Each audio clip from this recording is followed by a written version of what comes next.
श्रीनगर सोनमर्ग शहरा पर बुध की शाम देर गए जोजिला पास के करीब सड़क के आलमनाक हादसे में बाप बेटे समेत 9 मुसाफिर लुकमे अजल बन गए, जबकि एक नौजवान जख्मी हो गया जिसको इलाज के लिए सोवरा अस्पताल मुंतकिल किया गया।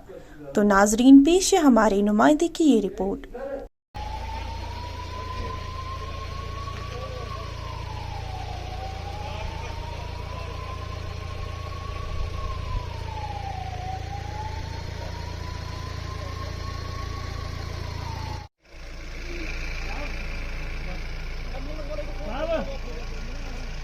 इसमें कौन गया?